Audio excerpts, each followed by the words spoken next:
사조용전 31화입니다. 바보소녀의 이 객잔에 비밀 밀실이 있었다는 것은 행운이었습니다. 황룡은 지체 없이 각종부터 밀실 안으로 데려갔고 7일 동안 먹을 음식으로 수박도 사왔습니다. 아참, 밀실 숙박료도 잊지 않고 침까지 질질 흘리던 바보소녀 사고에게 수박 한 통을 건네 주었습니다. 그러면서 절대 우리가 밀실 안에 있다는 얘기를 하지 말라고 신신당부를 했지요. 사고가 알겠다고는 했지만 저 안에서 수박 먹는다는 얘기 안 할게 라는 말이 계속 귀에 맴돌았습니다. 다행히 밀실 안에서 밖을 내다볼 수 있는 구멍이 있어서 동태 파악을 할 수 있었는데 7일 동안 단 하루도 서로의 손바닥이 떨어져서는 안 되는 고단한 치료법인지라 조금의 변수도 용납할 수 없었던 심정인 터에 또다시 사고에 안에서 수박 먹는다고 말 안 할게 라는 소리가 들려왔고 황룡은 곽정을 반드시 살리고 싶은 마음으로 결단을 내리고 말았습니다. 사고를 죽이기로 말이죠. 황룡이라면 곽정 모르게 사고를 처리해버리는 건 일도 아니었고 또한 아비 황약사의 영향인지 이런 상황에서는 살인도 망설이지 않았을 것이었습니다. 헌데 만약 훗날 곽정이 이 사실을 알게 된다면 그로 인해 혹여나 곽정이 자신을 사랑하지 않게 될까 싶어 사고를 살려두는 큰 도박을 하고 말았습니다. 추료는 즉시 시작됐습니다. 이대로 7일 동안 구음진경의 유결대로 운공을 하면 되었는데 수박으로 음식은 해결됐다지만 화장실은 어쩌나요? 또 이처럼 방해꾼이 때로 몰려들면 어쩌나요? 하필 무목유서 도굴꾼 완한홍렬 패거리들이 바보소녀 객잔에 들어오다니 밀실한 구멍으로 그들을 확인한 곽정과 황룡. 정오라버니 그동안 즐거웠어 라는 말이 튀어나올 뻔한 상황에서 도굴꾼들이 그저 쉬러 이 객잔에 들어왔다는 것은 불행 중 다행이었습니다. 심지어 무목유서가 든 철제함은 비어 있었습니다. 그 생쇼를 했건만 허탕을 친 것이었죠. 황룡에겐 이보다 희소식은 없었습니다. 무목유서를 뺏기지 않았다며 거짓말한 것도 무마되었고 진짜 뺏겼다면 곽정은 피를 거꾸로 쏟아내며 주아인마에 빠졌을 테니까요. 완한홍렬들은 침울할 뿐이었습니다. 그때 뭣도 모르고 바보소녀 사고가 나타났고 어쩌면 이들에게 분풀이를 당할지도 모르게 되었습니다. 넌 누구냐? 넌 누군데? 단 한마디로 모두를 숙연해지게 만드는 사고였습니다. 동족을 알아본 후통에도 꽤나 반가워하는 모양이었고요.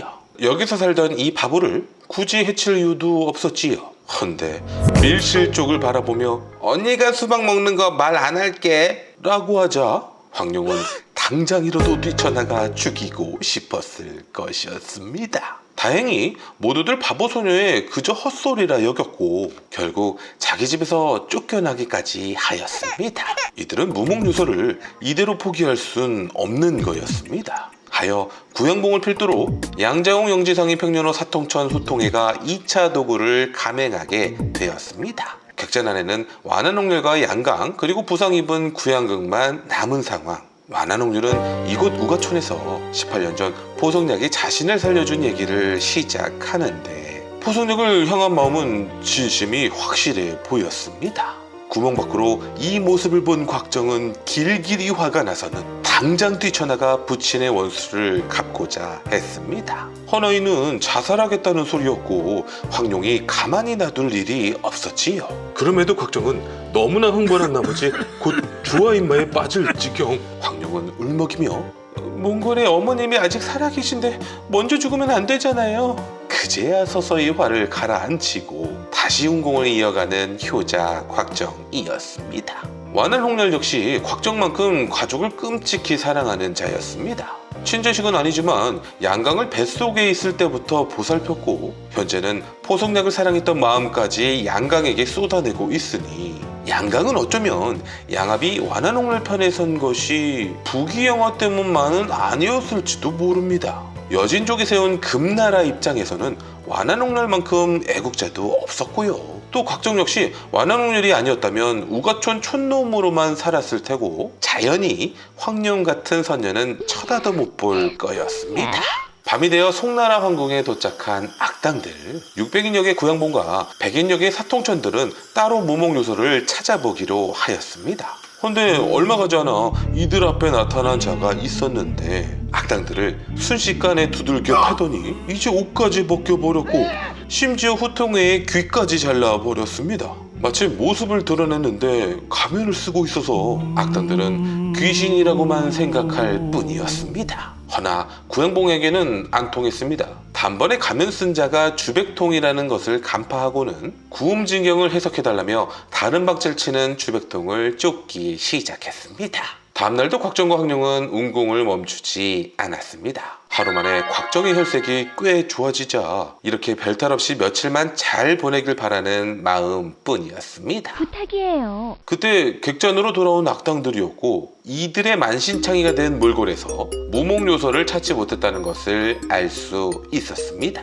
더군다나 자꾸 귀신이 나타났다는 황당한 소리만 해대는 모습에 짜증이 나서 본국으로 돌아가겠다는 완한 홍렬이었죠. 한편 배가 고파 객잔의 주방을 뒤지던 중 웬 그릇 하나가 선반에 고정되어 있는 것을 발견했고 힘써가며 그릇을 떼내려다가 저도 모르게 그릇을 돌리게 됐는데 그대로 밀실문이 열리고 말았습니다. 하여 악당들은 잔뜩 긴장을 하고 밀실 안으로 향하였는데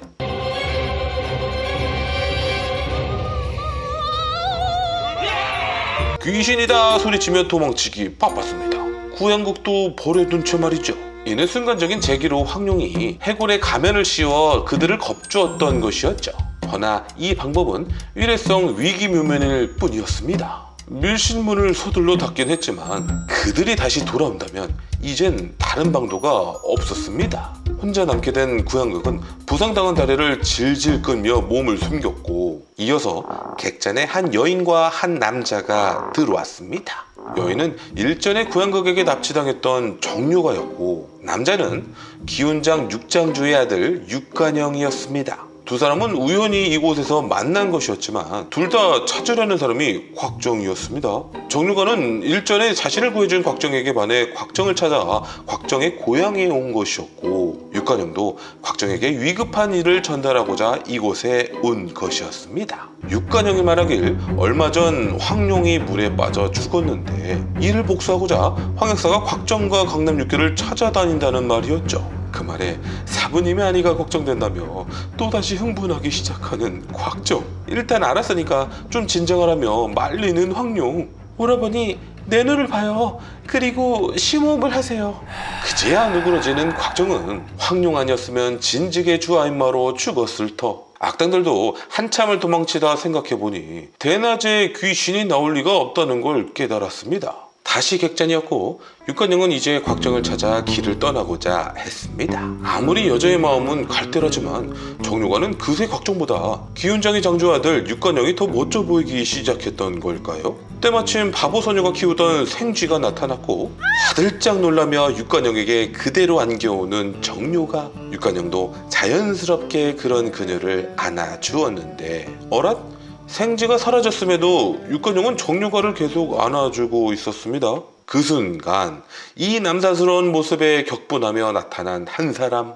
느닷없이 육간영을 공격해오는 이 중년 여성은 100인역의 고수였으며 30인역 육간영은 얻어맞고 말았습니다. 정료가가 급하게 사부님 육수엽을 때리시면 안 됩니다. 남녀가 유별한 것인데 너를 희롱하는 것을 보고 참으란 것이냐? 그런 게 아니오라. 어찌어찌하여 오해는 풀게 되었지만 저는 풀 수가 없었습니다. 원작에서는 이 장면에서 윤지평이 나타나는 씬이었는데 여기서는 전진 7자 중 한 명이자 전진교 교주 마옥의 부인 손부리가 등장해 버렸습니다. 또 손부리는 여전히 이 청년이 싫었던 모양이었습니다. 면전에서 귀현장을 무시하는 발언도 서슴지 않았고 육간영 편을 드는 정료가에게 수치심까지 들게 만들자 발끈한 육간영이 전진파도 별거 아니라며 서로 까기 시작했죠.